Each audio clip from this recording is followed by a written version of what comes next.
Hi, everybody. This is Sarah, Pearls of Wisdom and Food, with episode number 2. And we have Kimberly, and Kimberly has her own YouTube channel, which I have linked below. And so she's going to just be interviewed all to hear. She's from West Virginia, and with a mixture of all kinds of accents that I thought we'd have a central time zone thing, but she's right here in the same time zone as me. And so this is episode 2. This is Friday with a friend, and I've been listening to Kimberly for a while now, and so I'm going to turn it over to her, and she's going to tell us a little bit about herself, and then we'll ask questions as we need to. Thank you so much. Welcome, Kimberly. Well, hi there. Hey there. Hello there, guys. It is Kimberly, aka Val Lindrika. I have been on YouTube for actually December made my 1 year anniversary of doing keto videos. I had videos previously from when I played World of Warcraft. But now I just do keto videos, and I've been keto for over 2 years. And I don't know, Sarah, if you just want me to go into, the reason I chose keto. Okay, yeah. Um, as some of you guys know, if you've seen any of my videos, I am the type of person that really just lets it all hang out. There's videos that I've done that have been quite embarrassing that most people would not do, or things they would not talk about, whether that be from my polycystic ovarian system syndrome, PCOS. I do have videos of that. I do have hair growth on my face. I have a hormone imbalance. I do show that on video. I also have an autoimmune disease called hidradenitis suppurativa, which is abbreviated as HS, which is very, very painful. It leaves the body in a horrible, horrible state of scarring. I have a video on that too. But that's kind of what I'm known for. I do videos concerning health and weight loss, not so much focusing on weight loss as so much as focusing on health, because that's the reason that I chose to do keto. It keeps my PCOS under control. It also does help with my autoimmune disease. I have lost 75 pounds in the process. I started out at 240 pounds, and I fluctuate between 160 165. Depending. I do a mixture of OMAD, 1 meal a day, or I do intermittent fasting with a 4 hour window period of eating. So I'm kind of all over the place sometimes. But I do my best to try to stay consistent. I have done lazy keto, I have done strict keto, I have done carnivore, I've done egg fasts. I've pretty much done everything that you can do on a keto diet, and I'm alive. So that's a good thing. But I don't know if there's anything else there that you may want to know about. Well, I'm sure there are things that you want to know. So I'll just go ahead and turn it back over to you before I start rambling a little bit too much. Okay. Thank you for listing all the types that you've done. You said everything except carnivore. No, I did do carnivore. Did you do WOBO, What's that? the week of beef only with Mike at Oh, Keto? no. I did carnivore. Oh, probably I'd say about 2 or 3 months ago. I tried carnivore, and then I ended up having an issue. I think we kind of had a similar issue where we weren't able to. Yeah, no.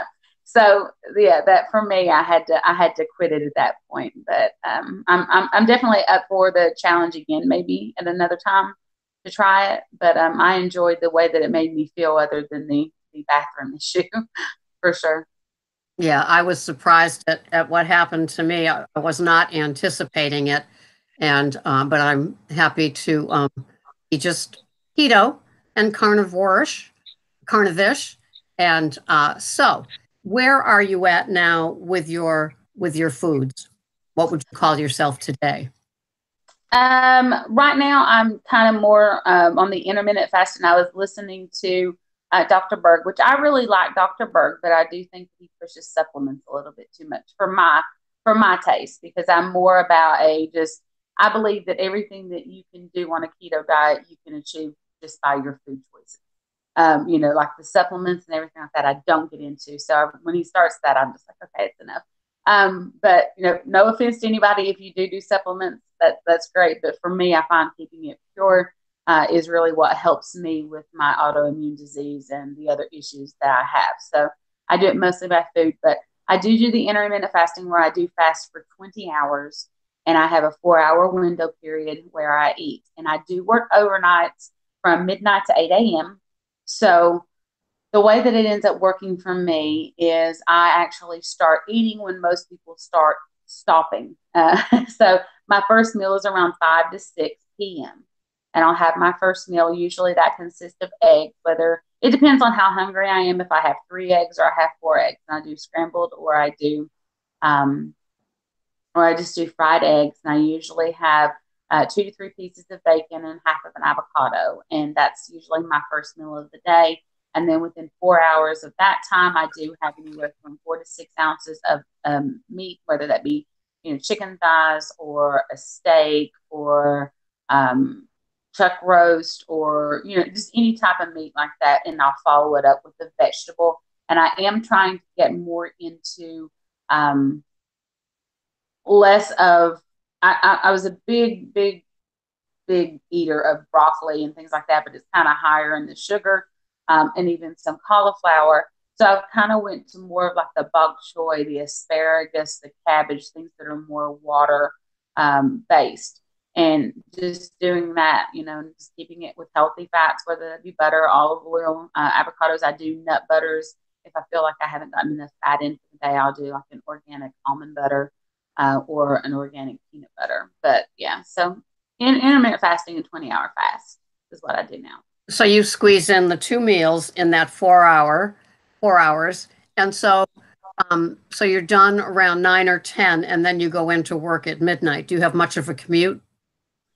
No, I work from home. So Oh, yeah, my commute is from I'm in my office, but yeah, I have a room that's solely just for my work. And I've been working at home for about 7 years, and I do customer service work for a lot of multi-million-dollar companies. And that can consist of anywhere from email to phones to chat. Right now, I do a chat-based program that I work at night. So my commute sometimes it's nothing. It depends on if we've been out and about for the day or if I've just been lounging around, as far as how hard it is to get to work.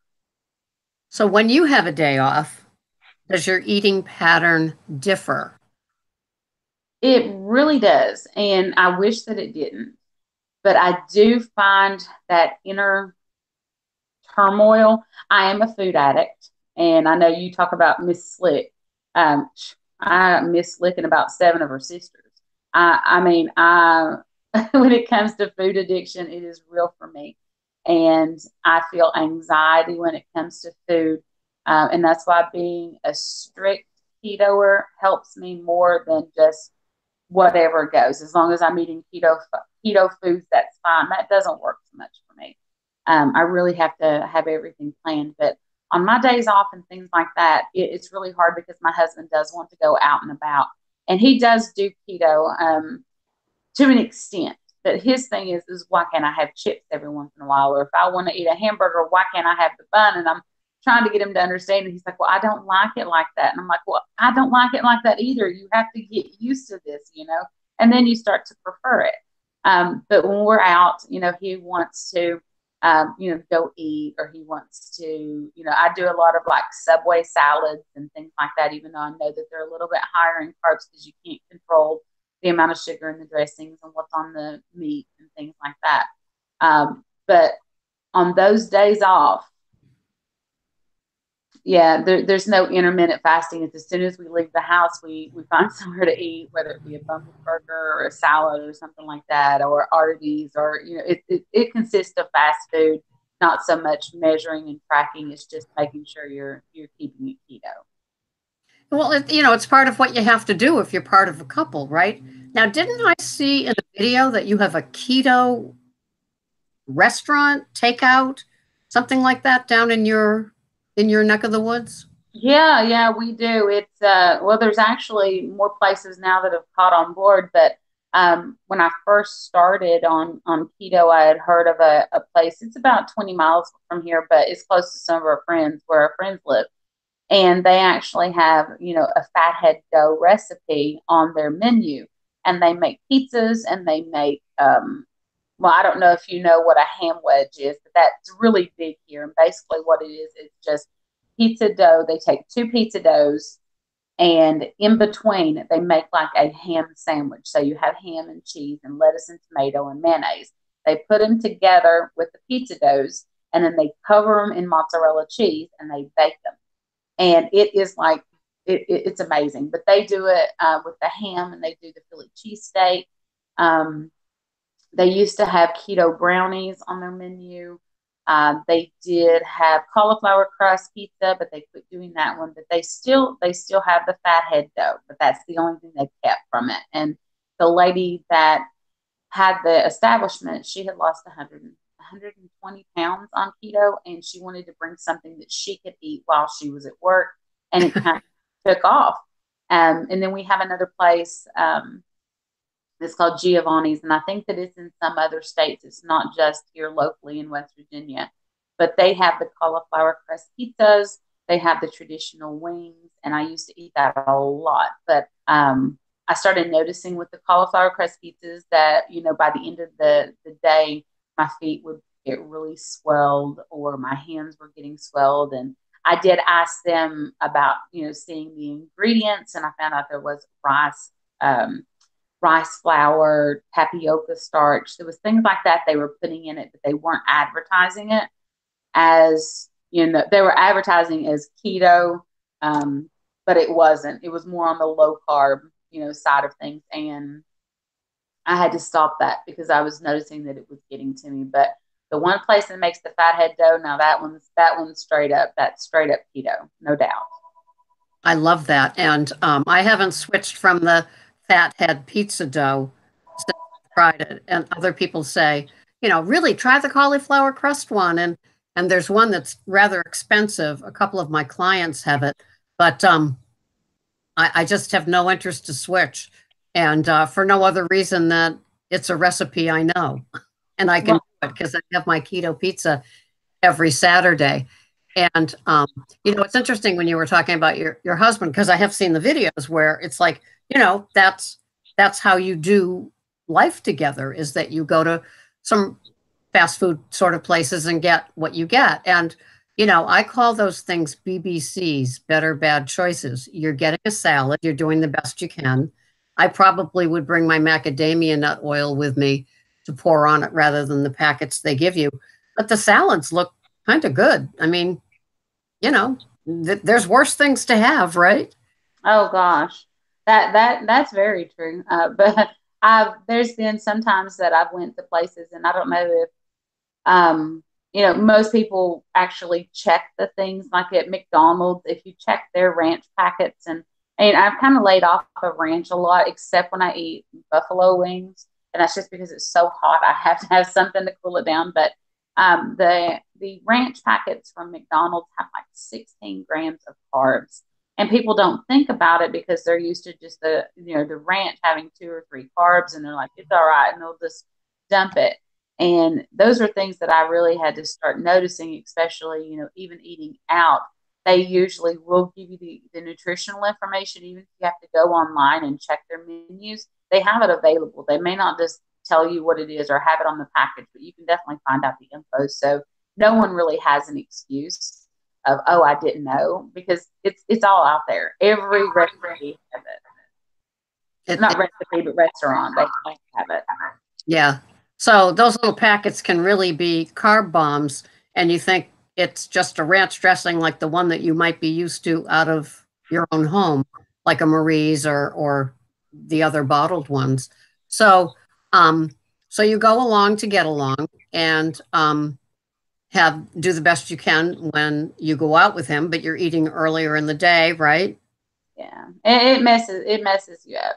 I mean, I'm not gonna say that because I know when I go back and I start working again, because I'll start work back on Sunday night, um, and it messes with you so bad because I can usually get through an 8-hour shift and the only thing I have is just my coffee, and I do drink coffee in the middle of the night, and I'll drink water, or every once in a while, depending on how I'm feeling, I might get into the Coke Zeros, which is very rare, but sometimes I will do that, and I think that that's just a treat, and that's most of the time when I'm coming off of a weekend of eating keto food, but not clean keto because my body craves it.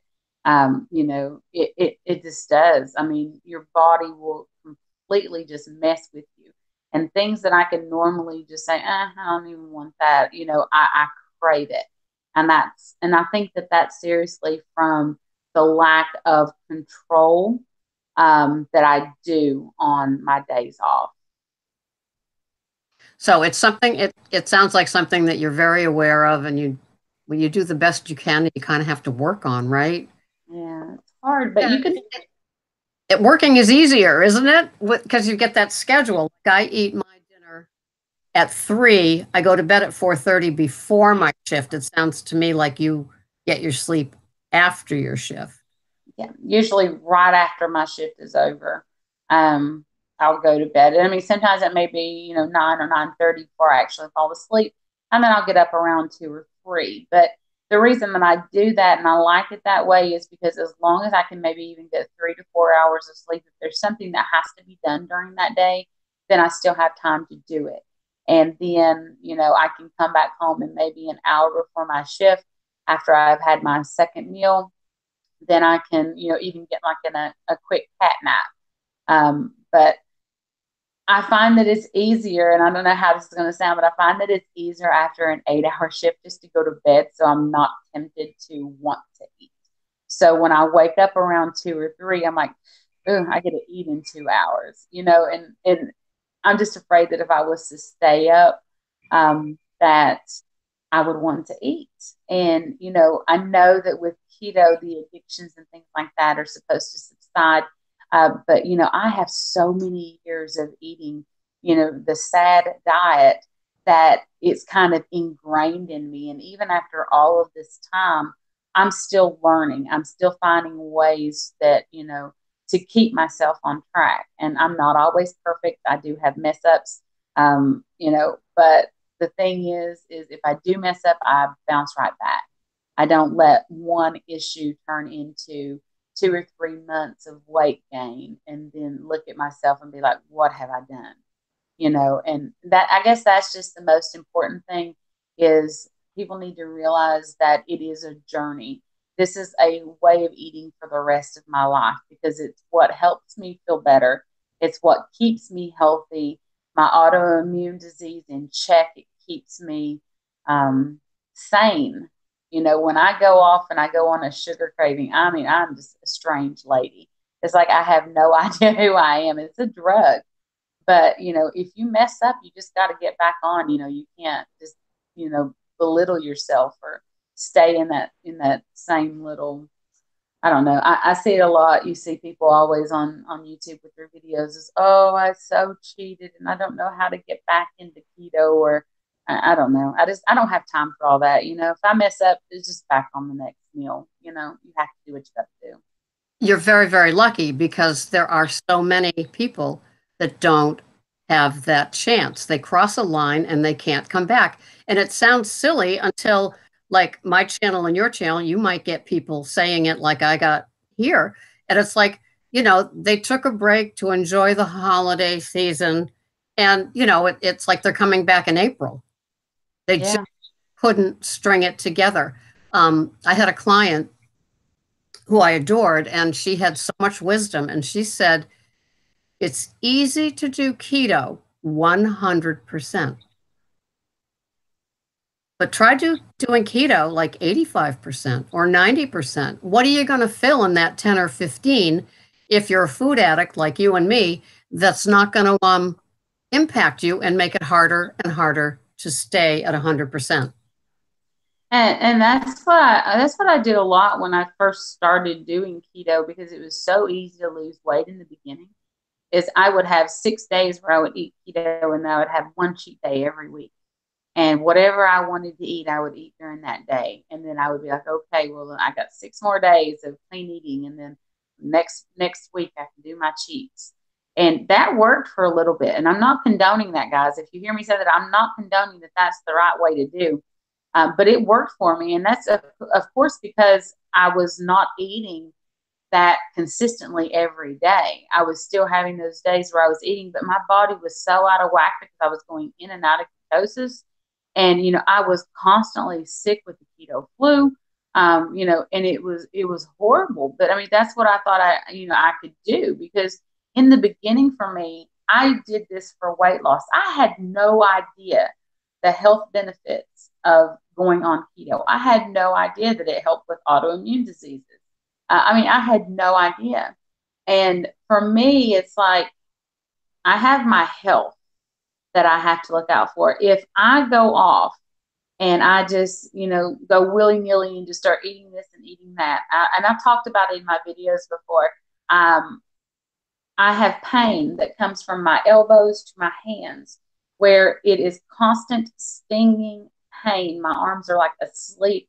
It prevents me from going to sleep and falling asleep because it's so very, very painful. My hands swell up. I can't use them. I start dealing with sinus issues. My feet swell. I mean, this is all things from cheating. And it's like, I don't want to live my life like that. And I have to think that it's my health. It's not about weight loss. Weight loss is great, but I want to be around for many, many more years. And there was a point in my life where I never thought that I would ever. I'm 41. I just hit 41. January 8th was my birthday. And I can remember being in my 20s and not knowing if I would even live to make it or to see my 30s, because I was just so sick. I was always sick. And that's why I'm so glad that I found keto, and because it gave me something to live for. And I know that that sounds crazy because I have an amazing husband. I have an amazing family. I have all of these things, and those are things that I choose, to think about and to keep myself going. But in all honesty, keto has really given me my life back, and it's gave me the strive to do better and to want to live. I didn't want to live before. I was so tired of the pain. And anyone that knows about HS, the autoimmune disease that I have, they call us warriors. And it's because it's a constant battle, a constant struggle of being in pain 24 hours a day. It's a pain that most people will never know. But there were times when I was like, seriously, I would rather be dead. God, just take me. I'm ready to go. I do not want to live this life anymore.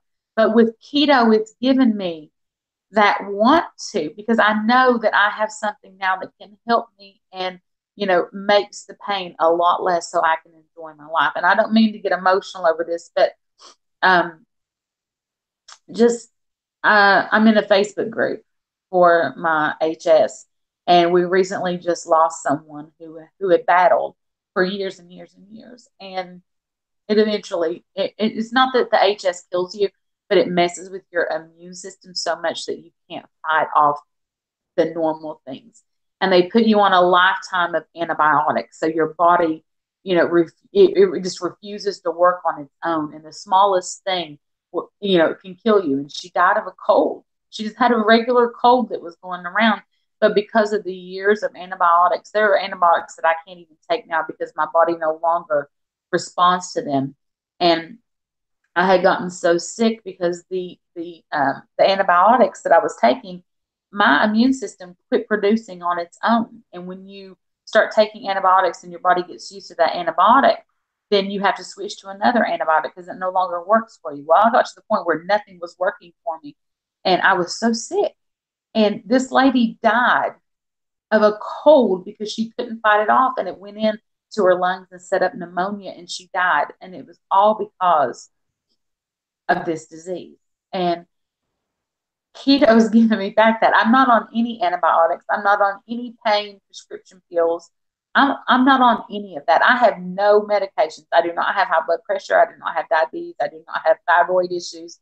All these things, I don't have any of those, which is very rare for someone who has this type of a disease, because it runs rampant in your body. And but I mean, I owe that all to keto. I mean, I really do. And I'm uh, so glad you're on keto. I'm so glad you found it because I can't imagine being that young and having that much pain. And when you listen to, I don't know if you've ever listened to a Jordan Baker interview, Jordan Peterson, excuse me. She's carnivore and she's under 30. And, at 7 or 8 years old, her father was taking her for treatment for her incredible pain that she had. So I can't imagine the pain that you were coming from and how it works. And let me ask you a personal question because you're so forthcoming about your symptoms and the things. With PCOS and being 41, is that something that shows up in a menstrual cycle with symptoms either relieved or aggravated? Is that what PCOS does? Is it something you feel, or is it something they just diagnose and say good luck with trying to conceive? well, I found out, and I didn't know what it was, but from the age of puberty, right now, to be honest, I could grow a full beard. That's kind of Oh, where, yeah, I have an overabundance of just facial hair. And I've tried everything. I mean, I've had electrolysis done. I mean, I've waxed, I've shaved. I mean, I've done everything. And that's kind of where it first came. When I was 16, I started noticing that I was having a lot of hair on the chin. And, my mom would always say, well, don't pull it out because if you pull one out, you'll get two. But yeah. it came to the point where but it was blonde. It wasn't black. Oh, Um, that I was doing like the Jolay bleach. I don't know if you know what I'm talking about, but you can buy them at Walmart. It's a little bleaching kit, and I was bleaching my mustache and bleaching this. Well, it got to the point where it's like I had a goatee. I mean, but it was blonde, but it was there, and um, it was just very unsightly. So I started at that point waxing, and it was horrible being 16 in high school. I was always overweight. So that's another thing with PCOS is you have overweight, or you're overweight. You have hair growth on places you're not supposed to have it. You also lose your hair on your head. Um, periods were horrible for me. They were hit or miss. And, that was at an early age. I knew that something was wrong with me. I just knew that I wasn't right. And then when I got about 17 is when the autoimmune disease, the HS, kicked in. And I hid that from my mother for years before I wanted to tell her anything. Well, not years. I would say it was probably months, I do believe, because I had it done way before I was in high school, or I graduated high school. But she had took me to see, numerous doctors, and they were telling me that it was something that attacked the muscles in my body. At that time, HS wasn't anything that anyone knew about. And I am going somewhere here, so you can get to the PCOS. But she had took me to many doctors. They told me that my body was going to eat my heart, and that I wasn't expected to live into my 20s. Things like that. And then finally, she took me to a surgeon, and he looked at it and he knew what it was exactly. And just the relief of knowing what it was and that it had a name took off so much pressure off of me, because I knew that there was something wrong with me that I didn't know what it was. And that's the most frustrating thing, is to know something's wrong, but no one knows what it is. So when he went in to test me for the things, that's when they found out that I had PCOS. And I was like, oh man. And, it causes cysts on the ovaries, and it explains so much, of just the missed periods, or the periods for 2 months at a time. And then you go for 6, 7 months without anything. It was just complete turmoil. My life was just constantly up and down, up and down, up and down, because nothing was set. And even up until keto, I had not had a period. I'd say 3 to 4 years since I'd had a period. And then I started keto, and within 2 months, I'm regular. I mean, you can take a calendar out and you can mark it, my cycle. I can know exactly when it's coming. And that's new to me, but it's helped a lot. As far as like the hair growth and things like that, it hasn't done anything to affect that. It hasn't lessened that or anything, but that's my own fault because I went to shaving. And now, you know how it is. Once you start shaving, you can't stop. And I mean, I would love to have the money laser removal, but you know, that's just not in the cards for me right now. So I just make do with what I can do. But as far as the other symptoms and things like that, I used to have a lot of pain in my ovaries, very, very horrible, horrible pain when I did have a period. You know, we're talking about having to take, you know, Lortabs or, you know, prescription pills for pain. And I don't do that now. Maybe when I first realized that my period's there, I'll take Midol. And that's pretty much just to keep me from being irritable so my husband doesn't want to choke me. But, you know, other than that, I mean, keto has helped in every way, every symptom other than the hair growth. But yeah, so I mean, I really don't have that many problems now with the PCOS at all. That's amazing. I loved all the detail that you talked about because when I did see your video on your HS, it's like wow, I knew that that was an act of courage for all of us to witness, and I so respected you and honored you from doing it. And now, going further into the PCOS, I never really um, Google searched it. I hear people talk about it, and I always thought it had something to do with conceiving. I didn't know about the It does. hair and the stuff like that. Yeah, when they say don't pluck it because many more come back. Yeah. Um, so now I've got another question for you. We've been going for over a half hour now, but I have a question. Do you use any of the gadgets to measure ketones? I don't. And I tell you the reason I don't do that is because I'm a firm believer in trusting the process. If you are under 20 carbs, your body is in a state of ketosis. It is impossible for you to not be in ketosis. And it doesn't matter to me if I'm zero point 0.7 or I'm 1.7. It doesn't matter to me. As long as I'm in the state of ketosis, I know that my body is repairing itself, that it's healing itself, and that I'm good. So I do not pee on any sticks. I do not do my blood testing. I just trust the process. And, you kind of get to know your body, and keto doesn't fail you. As long as you do the right thing and what you're supposed to do, you're going to see results. And it's not necessary to do that because even with the P strips, you reach a certain point where you have so many ketones in your body that your body no longer, you're running on ketones. So the P strips only measure the extra ketones that are in your urine. So it's not even, once you become fat adapted and you're completely, running on fat and running on ketones, your body's not going to have excess ketones that are going to be coming out for measuring, or from what I understand anyway, because I've never done that. From my whole journey, I have never bought anything to measure anything. I've just trusted the process on, what they say works, and it works. I couldn't agree with you more. It's like when they say that after, if you're doing the under 20, then you're fat adapted and you're not, cheating every third day, then, you can assume you're in ketosis. And I laughed because it's like, well, isn't that a duh? You're peeing out the ketones. So, you know, the rest is in your body. You're using them. I don't know, but I'm like you. I tend to love trusting the process, and I have to remind myself of that. Some people put elastics around their wrist to like keep their reality, there. And it's like snapping that and saying, yeah, it's the process. Just trust it.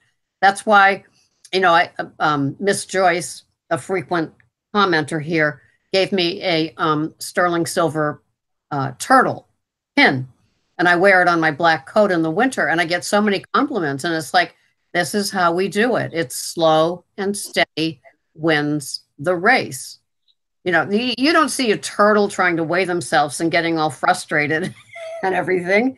They just keep doing the same thing. Okay, so have I not? One other thing about that, real quick. Sure. Real quick, and I'm not going to ramble. But if you notice, anytime you listen to YouTubers when they talk about, oh, I had to go test my ketones, it's always followed or preceded by, I think I might have messed up. And it's because they know that they ate something they weren't supposed to eat. And they're like, oh, I thought for sure I was going to get kicked. So I went and tested my ketones, and I'm still in ketosis. At that moment, you are. But then the next day, that's when it's going to hit you. But if you ever notice, just listen to them. When they talk about measuring their ketones, it's always before or after they've had some kind of a cheat. They want to see if their ketones are high. Can they put in that extra little, Russell Stover sugar-free candy, or can they, it always has something to do with a cheat. And I think that's why they do it, is so they can measure if they can get away with it or not. And I think that's what that strips allow you to do. And I would say it's the same behavior with the scale. I Yep. ate all this crap at this Christmas party and I weighed myself the following morning and I didn't gain any weight. Oh, so what does that mean? You have permission to eat the crap a second day in a row? It's kind of like as if uh, you remember those balls, that the black balls, and you'd ask it a question. Magic 8 ball. Yeah. What is it? The Magic 8 ball. Yes, the magic 8 ball. And it's kind of like that's how they're treating, the keto strips or the scale. It's like, it's going to have this magic answer with a permission slip. Like, it's like crazy. But did I not ask you something that you thought I would ask you that you still want to tell us? um, I don't know. Well, I do want to say I'm doing a series right now on 10 things that I wish I knew before I started keto. And I want people to know that I'm not giving you just these answers that everybody else has. It's things that I've actually discovered. More so, it has nothing to do with food. It has nothing to do with that. It's pretty much on the relationships that we have with other people, things like that you need to be aware of. Because I think that sometimes we get so focused on just the food, that we're not realizing that there's more of a change in your life other than just what you're eating, because it affects, relationships. I'm just saying this because I'm doing this, and I don't want people just to see these videos and then not do it or not listen to them because I think, oh, I've already heard this before. Make sure you get your sodium in. Make sure you do this and make sure you do that. That's not what my videos are about. Mine are more of the realistic, things. Of the first one is, what was the first one? I don't know. I watched it this morning. Yeah, I'm trying to think. The first one was, oh, don't assume that your journey is going to be like someone else's, because you're not going to be that person. The second one that I just did it on was not everyone's going to be as excited about your weight loss as you are.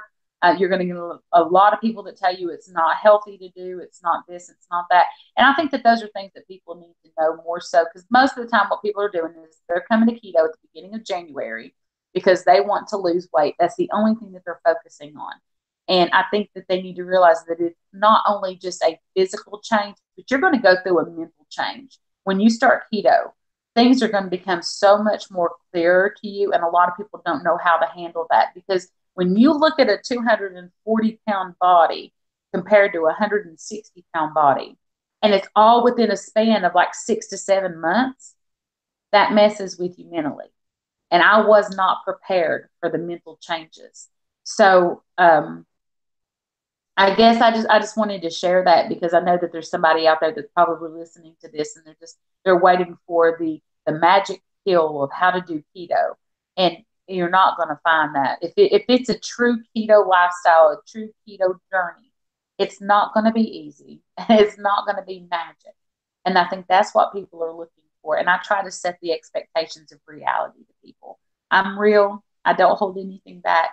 And if you want an honest person to watch, Sarah is the person to watch. And I found her, and listening to the things that she was saying hit home, man. I felt like I was being scolded, but I needed that. I needed that accountability. And I hadn't had that before because I didn't have anyone telling me, that there's a right way and a wrong way to do things.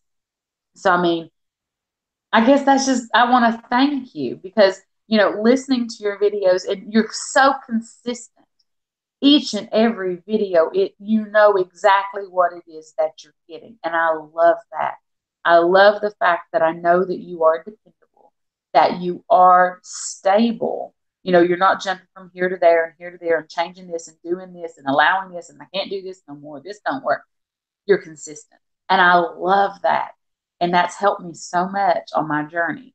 And it's kind of brought me to the place where I am now, where I'm not so much focusing on just the food and the weight loss, but the overall mental changes and, just changes to my life, because I feel like I have life again. And I just want others to experience it. You know what I mean? I don't want it just to be another diet for someone, because keto is not a diet. Um, but I guess I know I need to quit rambling, but I'm just ecstatic because I can't wait to see what's in store for me in 2019. It's been a good year, but I know that there's still more to do, more changes to come, and I'm ready for them. Yeah, there's a lot of wisdom and spirituality in your words, Kimberly. And thank you for complimenting me too. I appreciate it. This has been wonderful, and you made for a great person to interview. I love your honesty. I love your transparency, and I think that that is nothing but an aid in your journey because you are real, and you know you can tell the difference between BS floating all around you and what you do. And after a while, it's not about impressing somebody or getting a compliment or any of those sort of things. It's about, I hear that from you, that you're taking care of yourself. You're doing every day, you give it 100%.